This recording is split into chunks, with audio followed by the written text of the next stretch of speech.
This is Jacqueline Luqman with the Real News Network.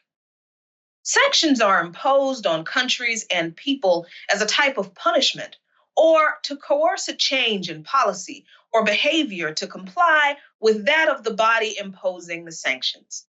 Economic sanctions seek to bring about the same result, but by specifically withdrawing trade and financial relationships from target countries or by threatening to punish countries that would engage in trade with the target country. While some people look at sanctions as merely a diplomatic tool or politics as usual, the fact is that economic sanctions, in particular, are an act of aggression. Why? Because they restrict the ability of countries to import food, medicine, and other materials critical to sustaining the lives of its citizens and limits a country's ability to trade its goods on the global market and make revenue as a way to get that country to do what the nation imposing the sanctions wants. Basically, economic sanctions punish the people in a country because another nation's government doesn't like how the leaders of that country conduct their affairs.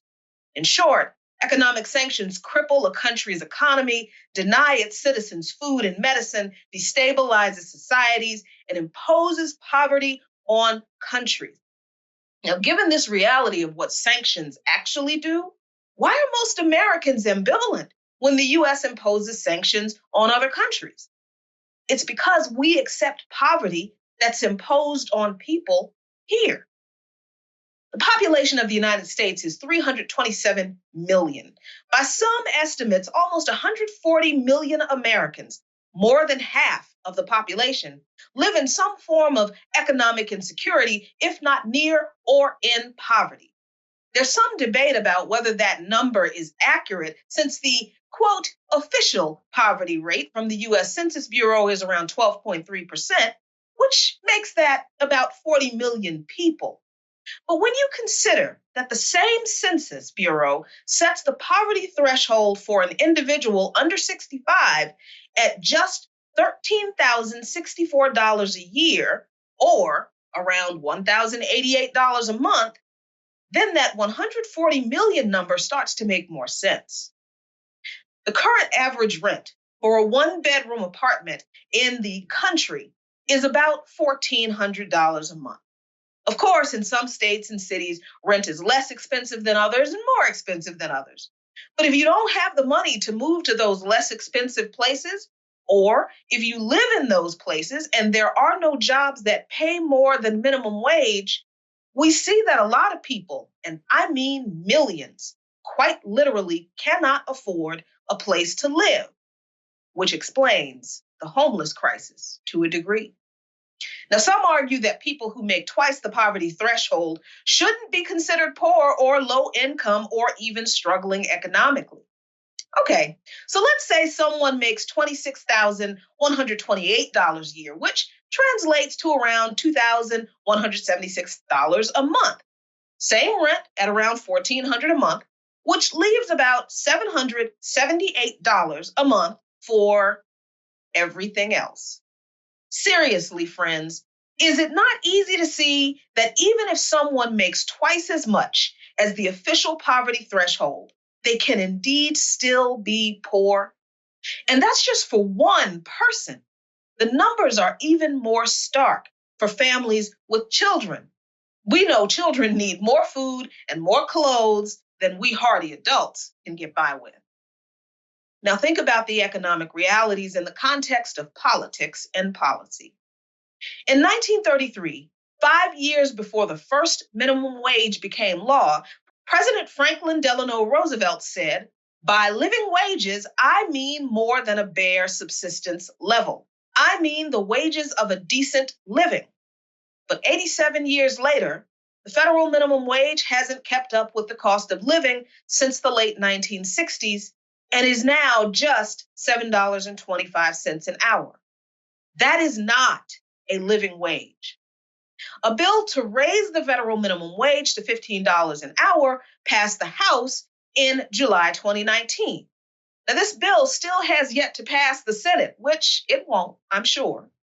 But even if it did, the rate increase would be gradual every year, and wages wouldn't reach $15 an hour actually until 2025. But what about the people who aren't statistically poor? If you fall into the national average income bracket and make around $55,000 a year, you can still easily struggle economically with the same high cost of living poor people face. Even education, which has always been hailed as the pathway to the quote middle class in this country, has become so expensive that it in itself has become a form of structural inequality. When you consider the additional burdens on people who are already struggling through policies, it becomes clearer how poverty is actually imposed on people.